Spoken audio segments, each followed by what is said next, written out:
A gente tem tido a alegria de receber vários pastores aqui na nossa igreja. O pastor Edmilson pregou para a gente semana passada? Sábado passado.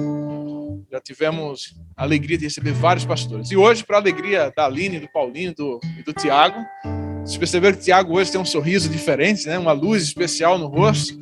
A Selma e o pastor Paulo Bechara estão aqui. Eu vou apresentar o pastor Paulo Bechara para os mais novos, né? Mas o pastor Paulo e a Selma e a sua família dedicaram 15 anos da vida deles a essa igreja.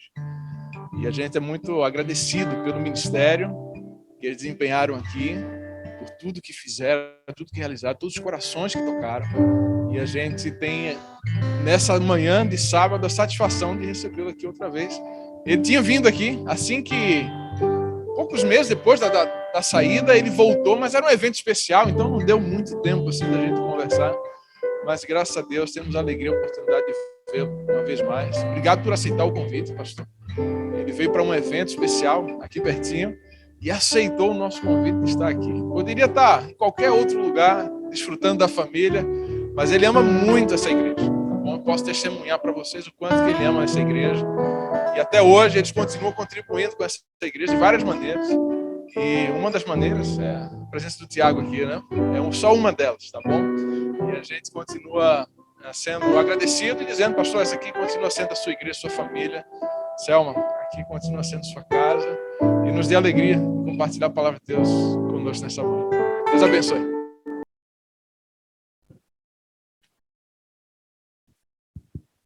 Muito bom estar aqui neste lugar. Muito bom. E é bom conhecer o Abrigo Vocal em pessoa, porque eles são famosos para nós desde que eles iniciaram. E uma das primeiras perguntas que eu fiz para o Tiago, quando nós soubemos que íamos estar aqui, o Abrigo Vocal vai cantar.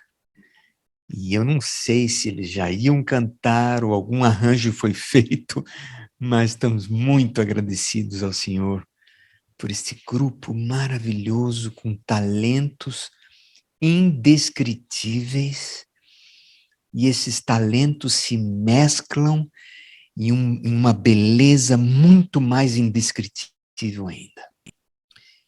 O que eles fazem é um exemplo do que todos nós devemos fazer. E o ministério que eles exercem para Jesus é um exemplo da beleza que se torna o povo de Deus quando eles se unem em amor, compreensão e paciência também. Pastor Caio, muito obrigado pelo convite. Que bênção ver você e a Dani e o Davi. Que lindo ministério vocês fazem, e nós ficamos contentíssimos ao nós vermos os passos de fé que vocês têm tomado para a honra e glória de Deus.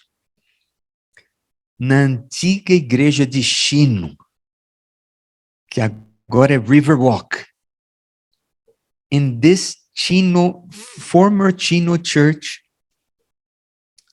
Art was baptized there. And I'm so glad to have Art and Aline and our granddaughter with us. Oh, it is so good to have them. And I'm thinking that Arya is believing me when I say to her, oh, it is such an indescribable joy to be with you.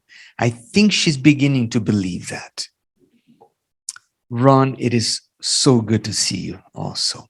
I'm thinking about reading the Bible text in English as I preach. And I might throw in a few words in English, thinking of you guys also.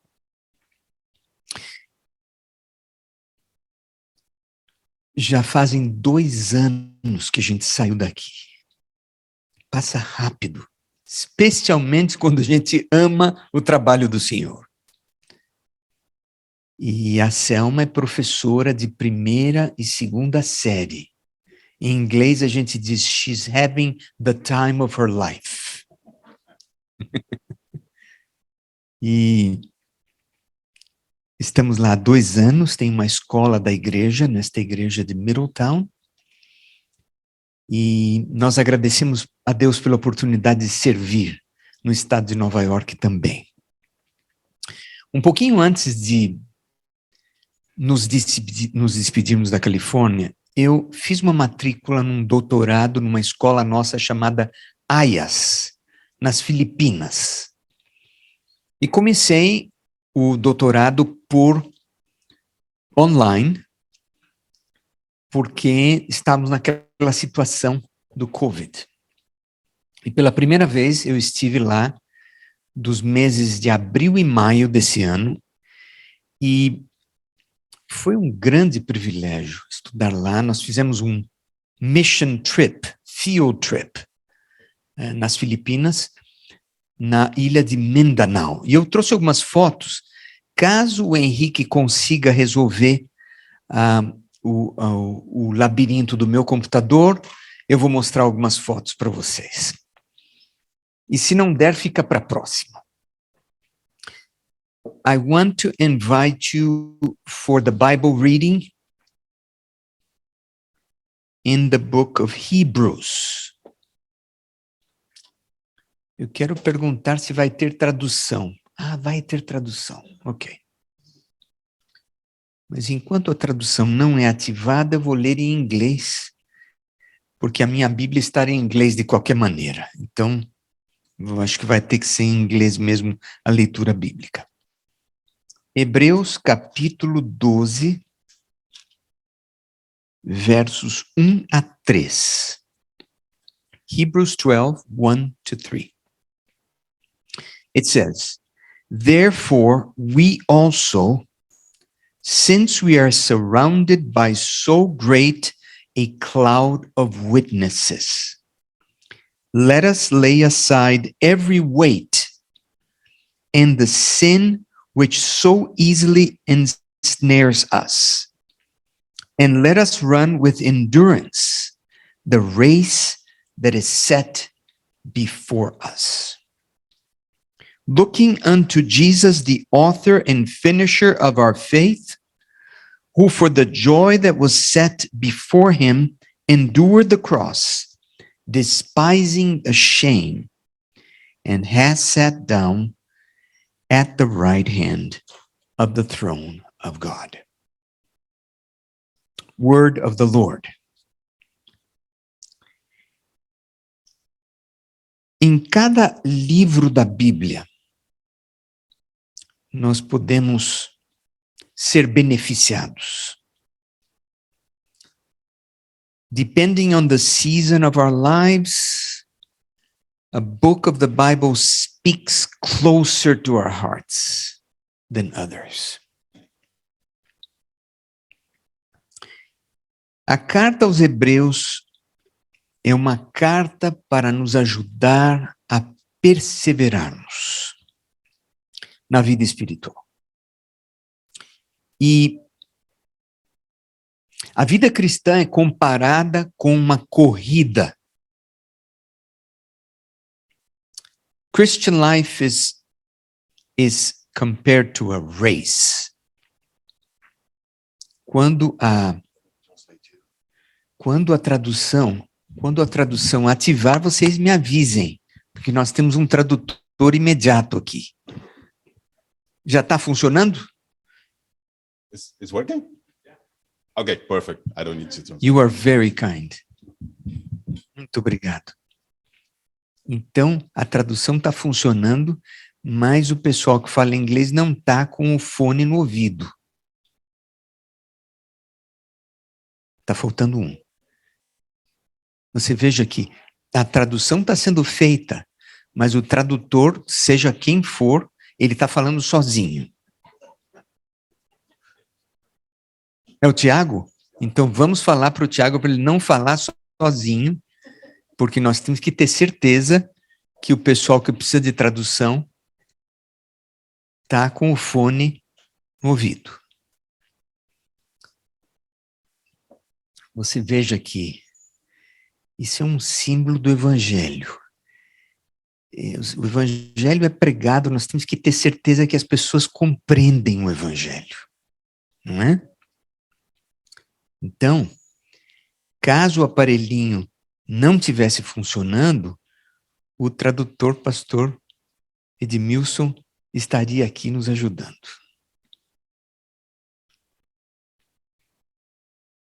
Muito importante que o Tiago não fale sozinho. Muito importante.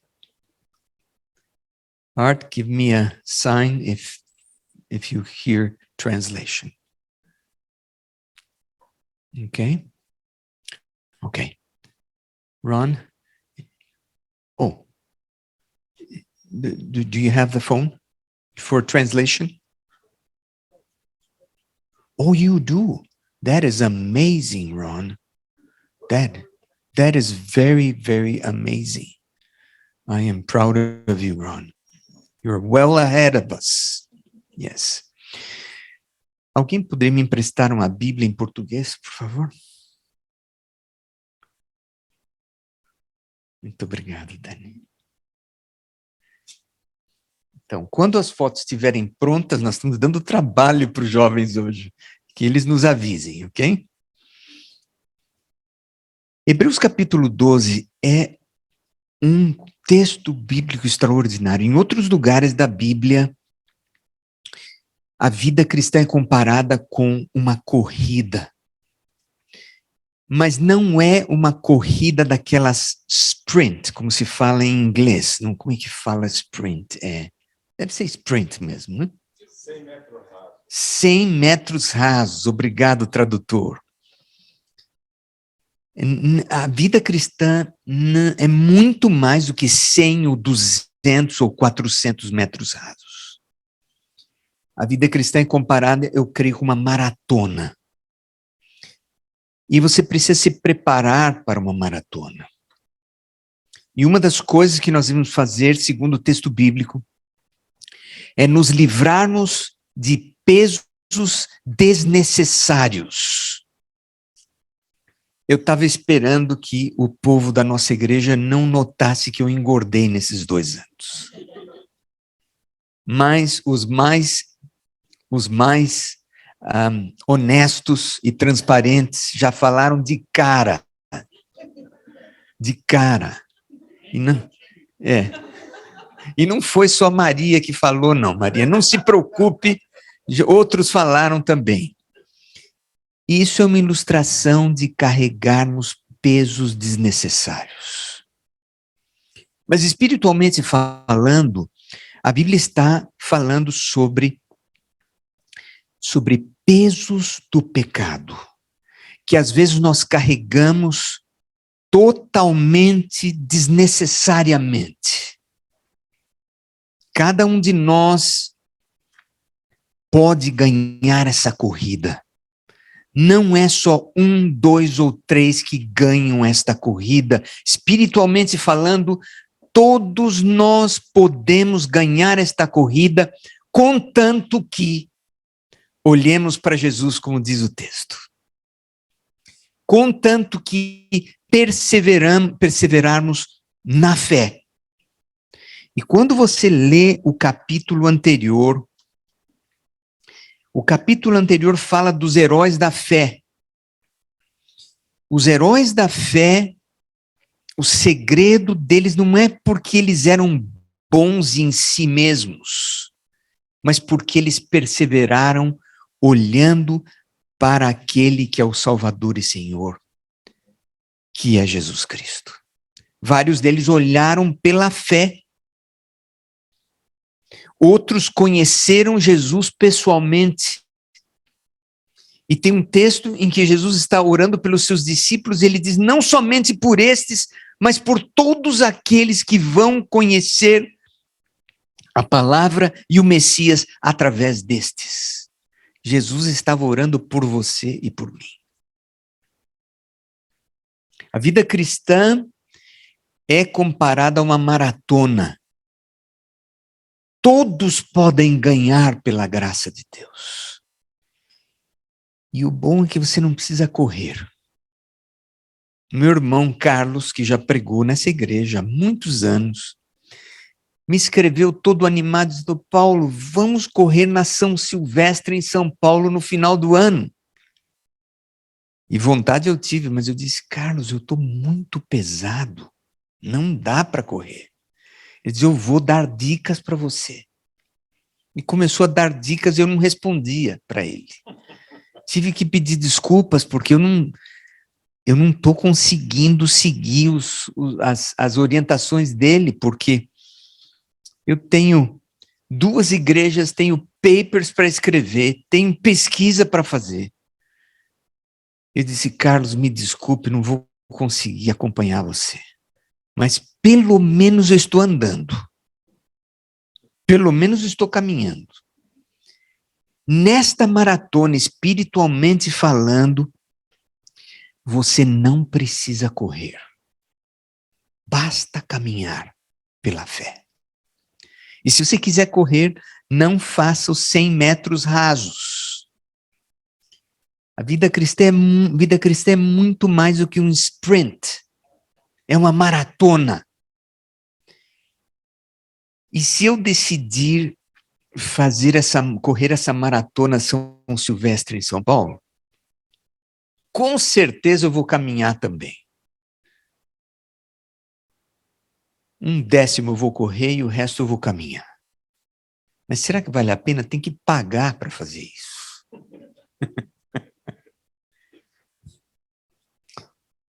É muito interessante que em outros lugares a Bíblia compara a vida cristã com uma maratona. Hoje em dia, a palavra perseverança não é uma palavra popular. Porque você vai no seu telefone, você quer as coisas imediatas, você quer uma resposta imediata e muitas vezes você tem uma resposta imediata, muitas vezes. Mas será que a resposta imediata, nós devemos sempre procurar uma resposta imediata? Como funciona isso no caso da oração? No caso de queremos ouvir a voz de Deus? Eu tenho um professor que eu tive aula com ele nas Filipinas. Eu já conheci esse professor. E ele fez a seguinte pergunta: por que as pessoas dependem tanto disto aqui? E ele diz: eu decidi, no sábado à tarde, deixar isso aqui em casa. Quando eu venho para a igreja, eu deixo em casa, eu só olho quando termina o pôr do sol. Eu tenho dado estudos bíblicos para os alunos da nossa escola, e na frente da igreja tem uma sinagoga. Eu liguei para a rabina e me apresentei, a gente já tinha se conhecido brevemente. Eu disse: olha, os alunos dessa escola gostariam de conhecer a sinagoga. Você estaria disponível a nos mostrar a sinagoga? Ele disse: com todo prazer. E os alunos e eu fomos, atravessamos a rua, chegamos à sinagoga e ela começou a explicar o porquê das coisas na sinagoga. E um dos alunos perguntou para ela: como é que você faz quando você tem que usar o celular? Ela diz: no sábado eu não uso. Que exemplo para nós. E alguém pensa assim: mas eu só uso para atender telefonema. Ó.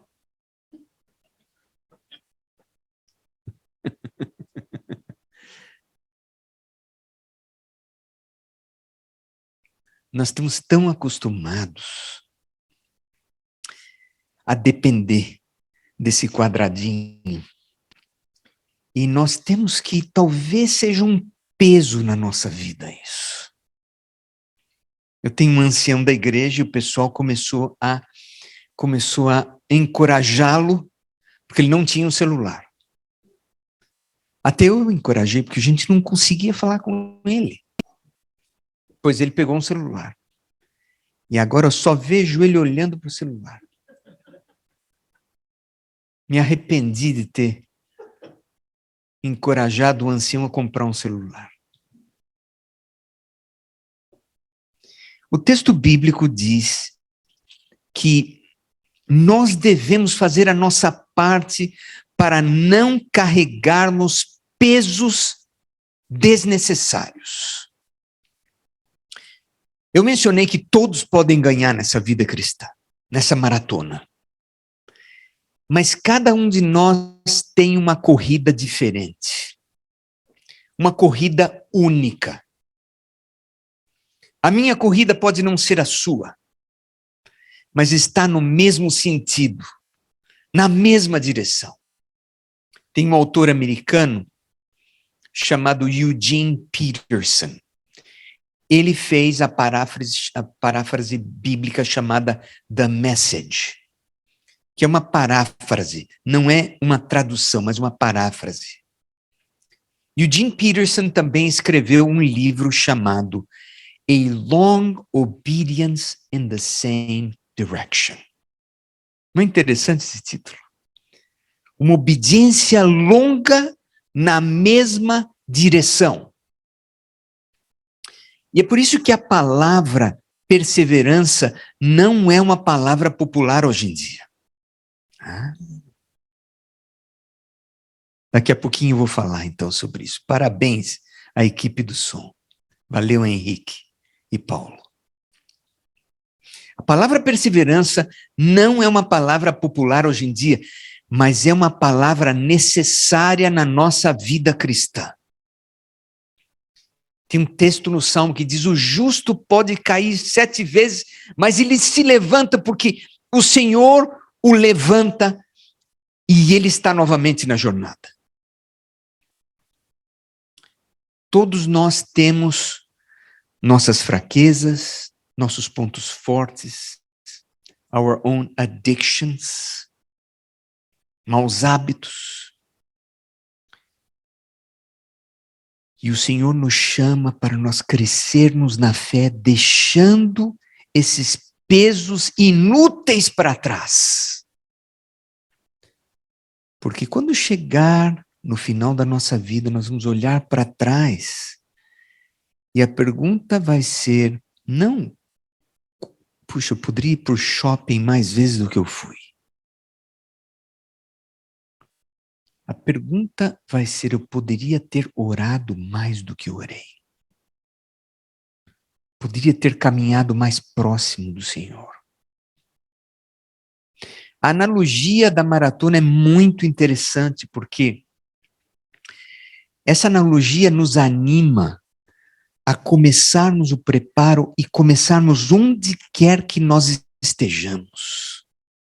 O texto bíblico diz que, aqui, eu vou ler novamente em português, diz assim: nós também, visto que temos a rodear-nos tão grande nuvem de testemunhas, desembaraçando-nos de todo peso e do pecado que tenazmente nos assedia, corramos com perseverança a carreira, ou então a corrida que nos está proposta. Olhando firmemente para o autor e consumador da fé, Jesus. Eu assisti um filme impressionante de um sujeito chamado Jesse Owens. Quantos já ouviram falar do Jesse Owens? Quero ver as mãos. 3 people. Vou repetir. Jesse Owens. Mais alguém ouviu falar? Jesse Owens foi um grande corredor que ganhou 4 medalhas nas Olimpíadas de Berlim em 1936, se eu não me engano. Jesse Owens era um afro-americano. E viver em 1933 como afro-americano, se hoje não é fácil, imagine naquele tempo. Para vocês terem uma ideia, afro-americanos não podiam entrar no futebol americano, mas podiam correr. Agora, Jesse Owens, quando era menino, ele carregava 100 libras de algodão por dia, quando ele tinha 6 anos.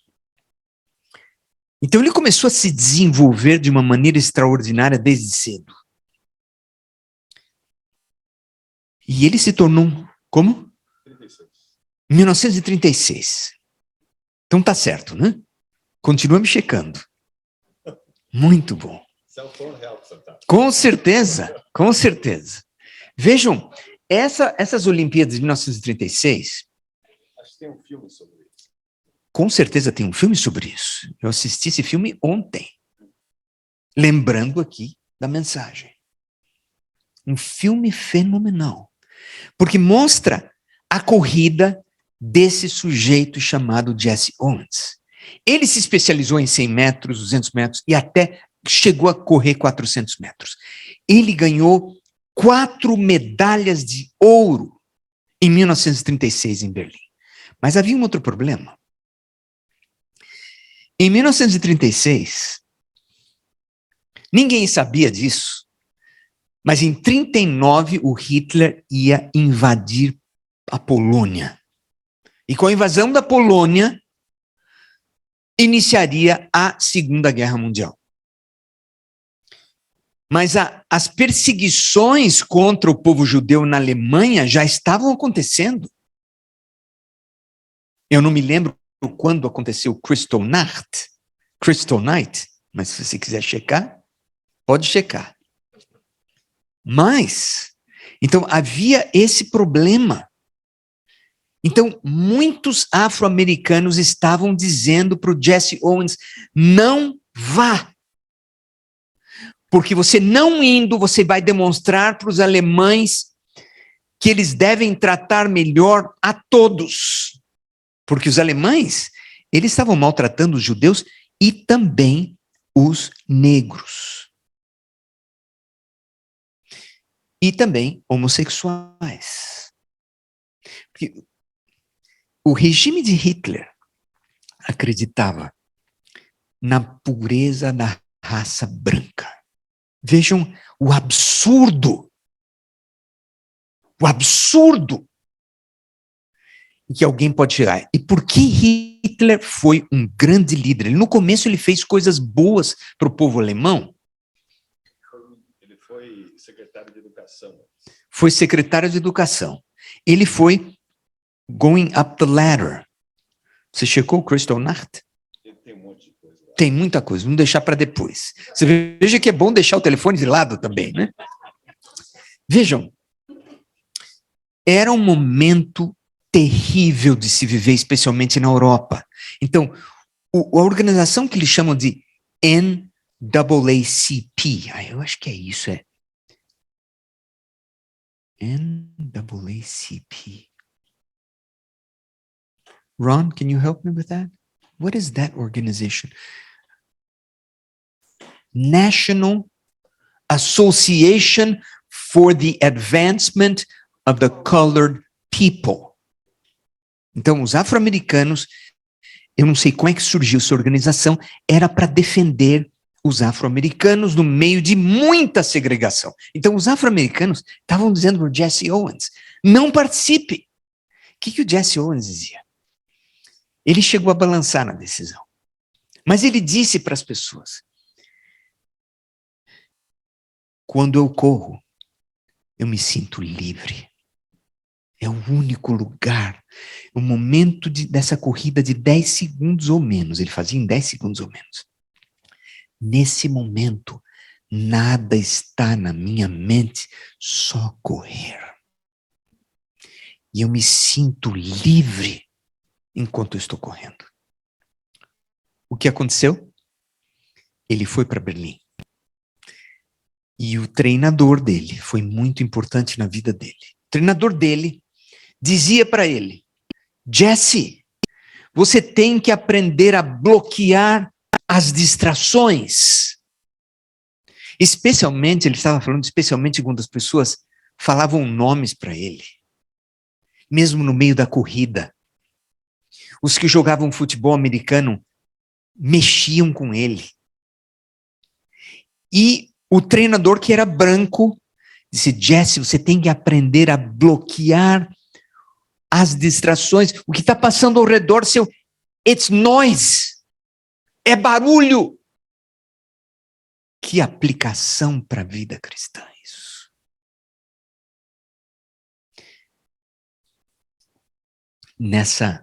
Nesse momento de distrações, as pessoas nem sabem mais prestar atenção além de 30 segundos. Então, parabéns para vocês, por enquanto.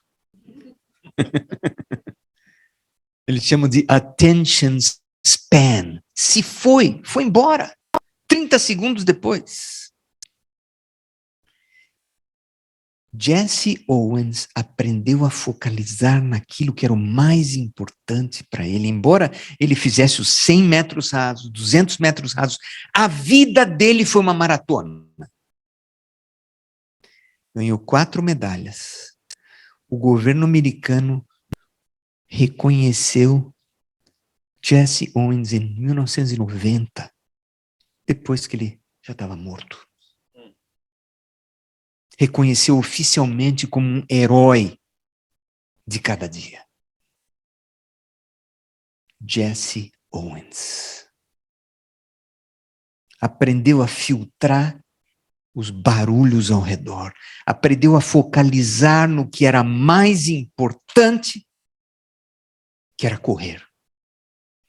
Enquanto ele corria, e ele chegou a dizer: enquanto eu corro não tem branco nem preto. Não tem pobre nem rico. E falando em pobre, ele era muito, muito pobre. E no filme, ele sai de casa, entrega um envelope contendo $1 para o pai. O pai é profundamente em depressão porque não tinha trabalho. Entrega um envelope para ele com $1. Naquele tempo, $1 não era muito, mas valia muito mais do que hoje.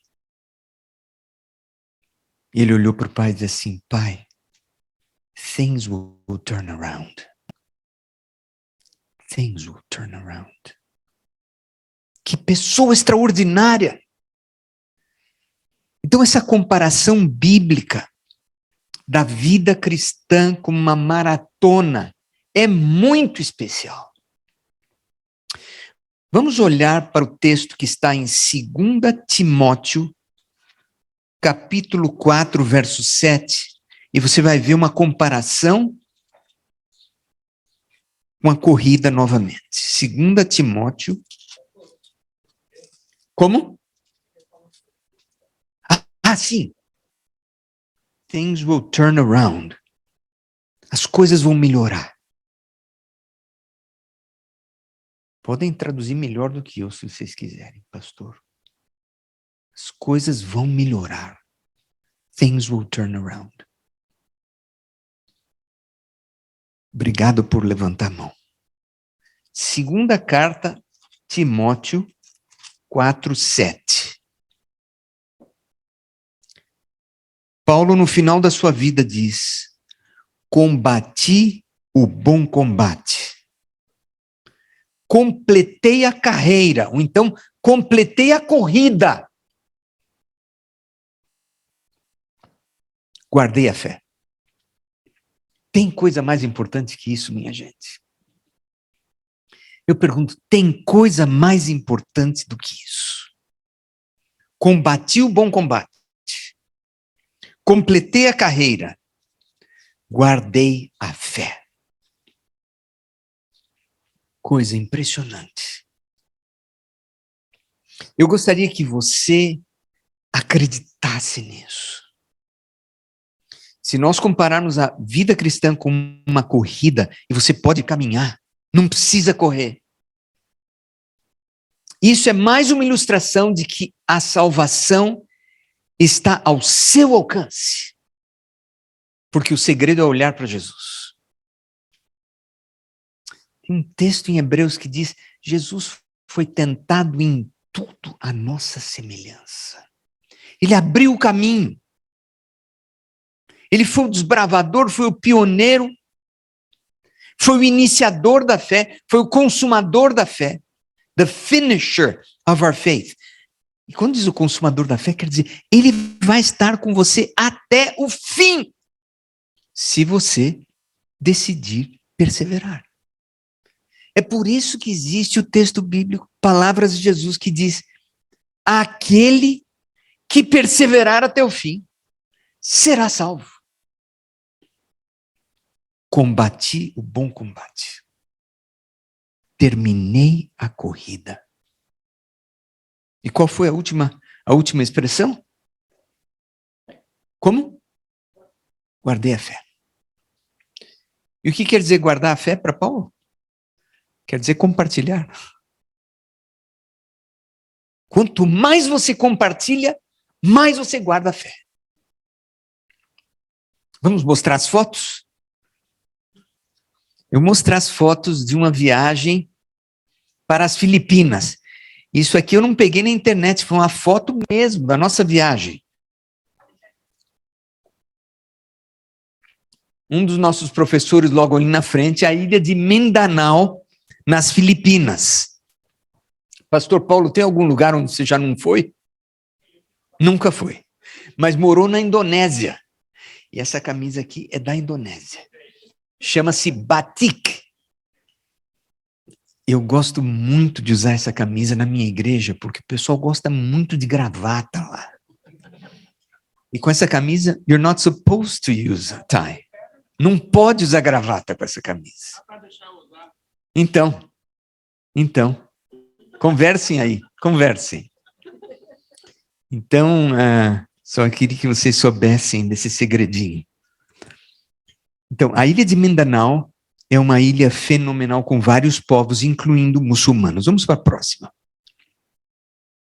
Aqui nós visitamos uma aldeia. E essa aldeia o pessoal chegou a conhecer o Evangelho. Vocês notem que aqui, eu estou aqui. A foto que o pastor mandou para vocês com o título do sermão é uma foto, uma das irmãs da internet, a irmã Marlene, diz: o pastor parece mais jovem. Ela tem razão.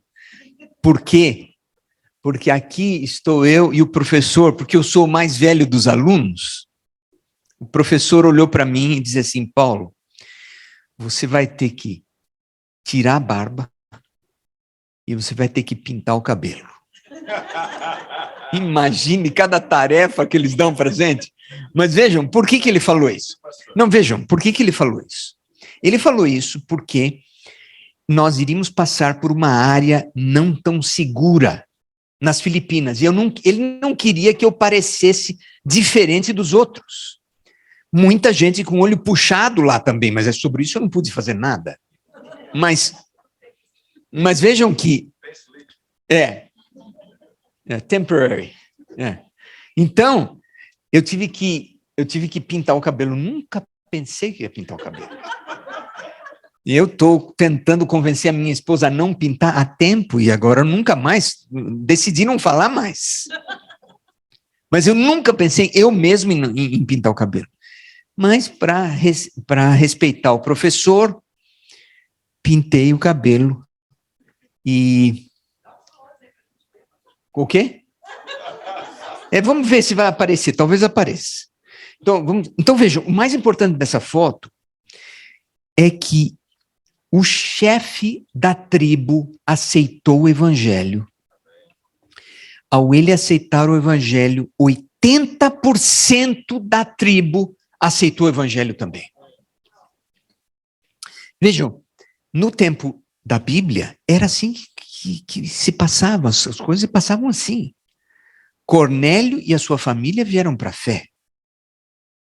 Josué disse: eu e minha casa serviremos ao Senhor. O pessoal faz decisão em conjunto. Você sabia que a expressão aceitar Jesus como Salvador pessoal, essa expressão nem está na Bíblia, Salvador pessoal? Que é Salvador de todos nós.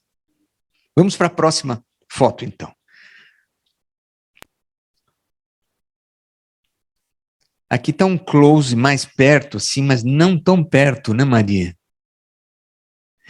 O pessoal da tribo saiu da casinha de 2 andares deles e deram para nós a casinha, dormimos no chão, aquele pauzinho de madeira, sem colchão.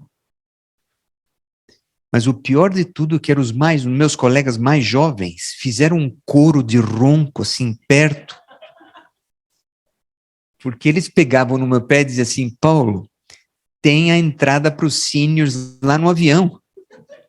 E eu ia aproveitar. Eu olhava para eles, pode ficar na fila vocês. Mas agora eu digo assim, vocês estão roncando mais do que o senior aqui. E é um coral desafinado de vocês. Então a gente brincava muito. Mas eles abriram espaço para nós, dormimos na casa deles. E eles dormiram em outros lugares. Mais tarde eu soube que o chefe, o cacique, tinha mais de uma esposa. E estava cheio de criança, filhos do cacique. E os missionários estavam debatendo o que eles iam falar para o cacique. Porque o mais simples é dizer assim, escolha uma mulher e deixa as outras. Mas naquele estilo de vida, naquela cultura, você deixa as outras esposas, você está colocando essas pessoas na pobreza, sem apoio nenhum. Então eles estavam debatendo, orando sobre como decidir fazer as coisas. Tem um texto bíblico, Paulo diz assim, que o ancião e o diácono deviam ser esposos de uma só esposa. Esposo de uma só esposa. Por que ele falou isso? Porque essa é a maneira certa, é a maneira bíblica, mas isso me faz pensar que devia ter membros da igreja que vieram para a fé, o homem com mais de uma esposa. A Bíblia não diz isso, mas eu imagino que talvez isso tenha acontecido para Paulo dizer, anciãos devem ter uma só esposa. Nós não estamos dizendo que é certo ter mais de uma esposa. O que nós estamos dizendo é que, no contexto cultural da época, Deus estava trabalhando com as pessoas. E Deus nunca foi a favor de escravidão, mas naquele contexto, Deus trabalhou no contexto de escravidão, esperando... Paulo trabalhou num contexto de escravidão, esperando que um dia isso ia acabar. E o cristianismo foi importante para acabar com a escravidão em muitos países. Mas Deus trabalhou através das estruturas, mesmo não sendo a situação ideal. Vamos para a próxima foto. Aqui nós estamos numa igreja. Vocês veem os 2 professores que estão aqui com a camisa da Indonésia também, ou das Filipinas, eu não me lembro agora. Os membros da igreja receberam a gente, e com comida filipina, foi maravilhoso. Vamos para a próxima. Quem? Vamos voltar lá. Cadê o Tiago?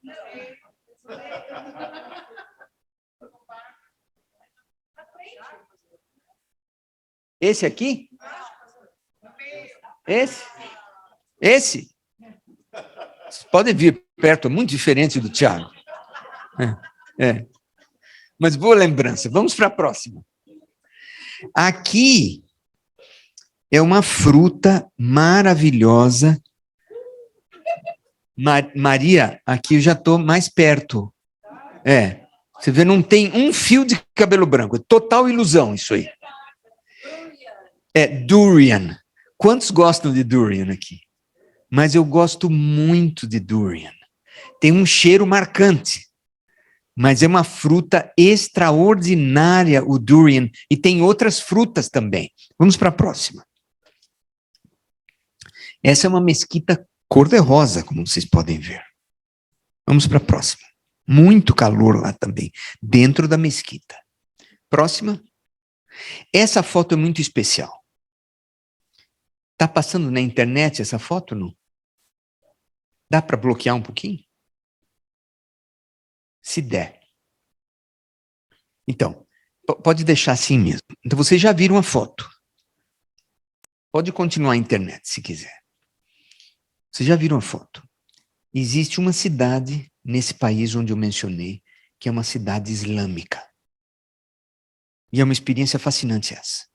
Vocês viram a foto de algumas moças. Essas moças são moças muçulmanas que aceitaram o evangelho, aceitaram Jesus, mas não saíram da cultura islâmica. Uma coisa fascinante é que essas jovens, elas se encontram em grupos separados e pregam o evangelho para suas amigas sem sair do islamismo. E nós aqui protegemos a identidade delas, porque é uma questão muito delicada essa. Estas jovens, elas têm o seu próprio grupo e pregam e oram, pregam o evangelho para suas amigas muçulmanas. Isso, para mim, é um dos sinais de que Jesus está voltando em breve. Por que as pessoas fazem isso? Porque um muçulmano que sai do islamismo e vem para o cristianismo, ninguém mais ouve esse sujeito. Pastor Paulo sabe disso, a Sumaia sabe disso. Ninguém mais ouve, ele se torna uma persona non grata. Mas quando ele aceita Jesus e permanece culturalmente como muçulmano, ele continua pregando o evangelho, as pessoas aceitam a Jesus dentro da sua própria cultura. Se nós estivéssemos num país como a Indonésia, especialmente um país do Oriente Médio, e se nós estivéssemos procurando alcançar muçulmanos, nós não devíamos ter cadeiras aqui. Os nossos sapatos deviam ser deixados lá fora. Porque na cabeça de um muçulmano, não entra na cabeça dele que as pessoas entram na casa de Deus com sapato. Para nós, tudo bem. Mas na cabeça deles não faz sentido. É lugar santo esse. E se a gente tivesse num lugar do Oriente Médio ministrando para muçulmanos, os homens estariam na frente e as mulheres atrás. Alguém pode dizer, mas como é que nós podemos concordar com isso?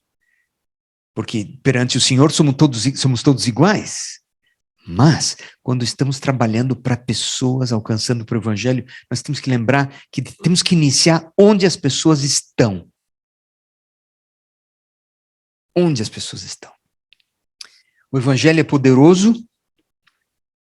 O Evangelho é o poder de Deus que nos alcança para Deus e nos entrega a vida eterna em nossas mãos. Eu espero que esta analogia da fé ajude a você e a mim a não desanimarmos, não pararmos no meio do caminho, não morrermos na praia. Que essa analogia nos anime, nos enriqueça espiritualmente, para que nós não fiquemos carregando o peso dos nossos pecados junto com a gente.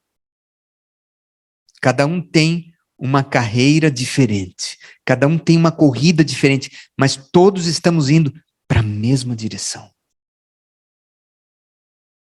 Isso vai ficar carregando peso?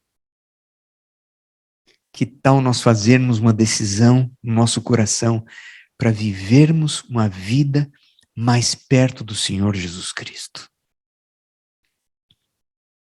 Eu vou terminar mencionando uma experiência que eu tive na minha igreja. Ellen White foi uma pessoa utilizada pelo Senhor para levar as pessoas para a Bíblia. Ela escreveu vários livros. E vários livros foram compilados. Existe um livro chamado Vida no Campo. Quantos já viram esse livro? Vários já leram. O que diz esse livro? Que nós devemos sair das cidades. Interessante isso, não? Sair das grandes cidades para o campo.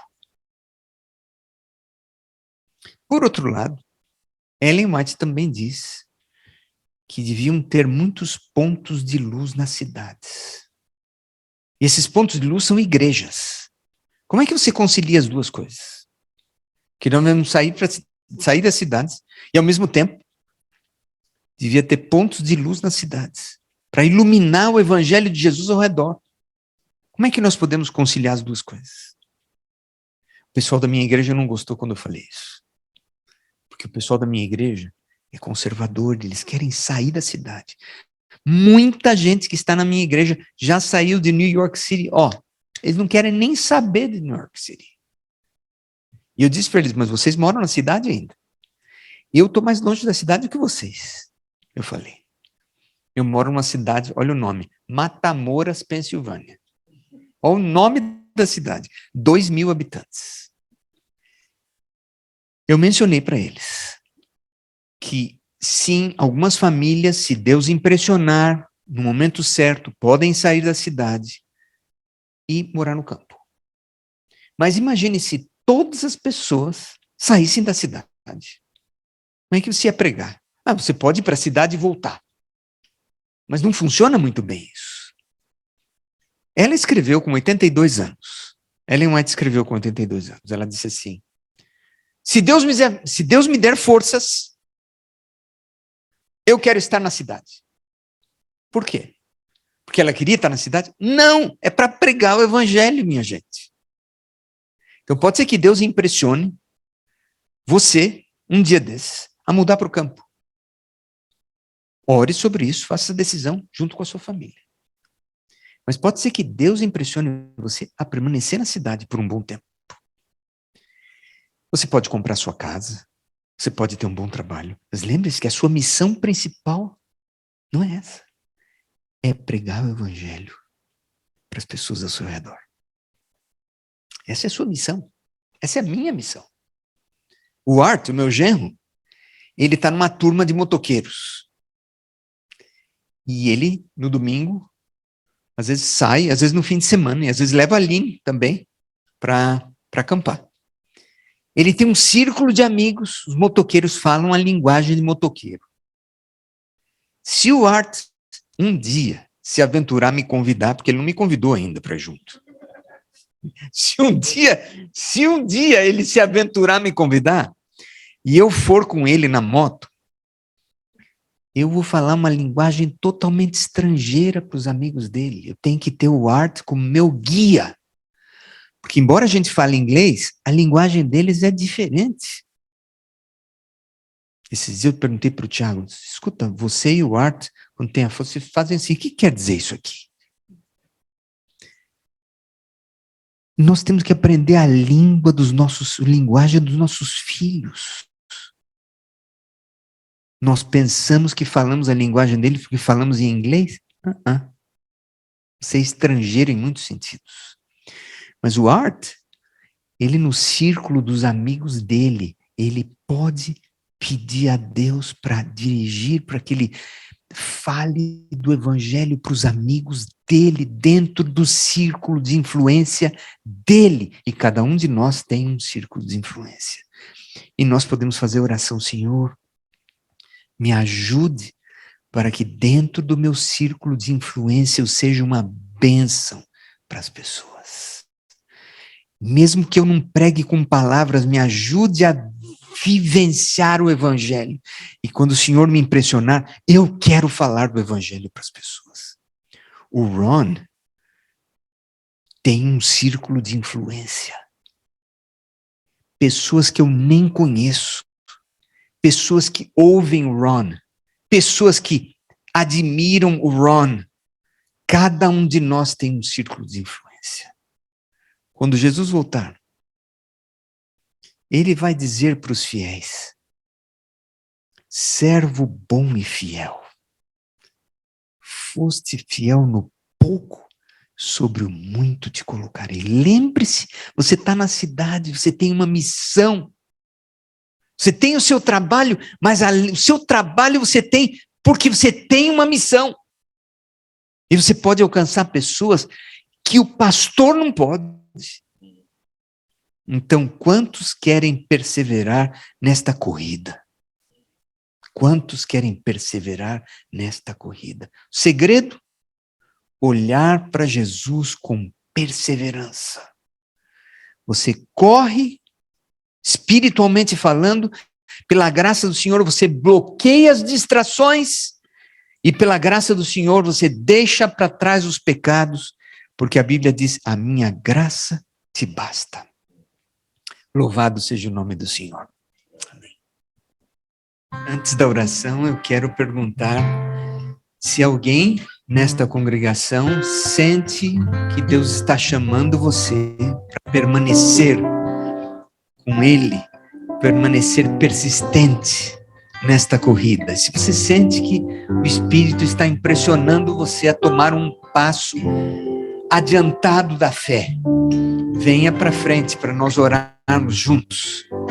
Se você sente Deus chamando você para fazer uma decisão avançada na fé, venha para frente, vamos orar juntos. Eu quero aproveitar para dar um alô, o Saulo me relembrou, quero dar um alô especial para o pessoal, para a nossa igreja número 2 que está na internet. Que bênção, que lindo lembrete, Saulo. Assim, oh, que maravilha saudar vocês, cada um de vocês, gente de perto e de longe, que honra rever vocês, que bênção. E mesmo onde vocês estão, a Marta deve estar no Rio de Janeiro. Marta, que bênção. Dênia, Daniela, deve estar em algum lugar nos Estados Unidos. E tem gente, o Isaac e a Jaidete devem estar lá num lugar chamado Rancho Rio Grande. Como? O Eduardo está onde? No Rio de Janeiro, Eduardo, seja bem-vindo, cada um de vocês. A Jaidete está no Rio também, que bênção. Ah, sim, perto do Tiago, meu querido filho. Saudações para todos vocês, vamos orar juntos. Pai querido, que bênção é o teu evangelho que nos alcança onde quer que estejamos, porque a tua graça nos basta. Nós te agradecemos por Jesus que escolheu dar a sua vida por nós, para que nós pudéssemos viver para Deus. Perdoa-nos os pecados, perdoa as nossas distrações espirituais, a nossa falta de foco, que o teu Espírito nos ajude a bloquearmos os barulhos ao nosso redor, focalizarmos em Jesus, o autor e consumador da nossa fé.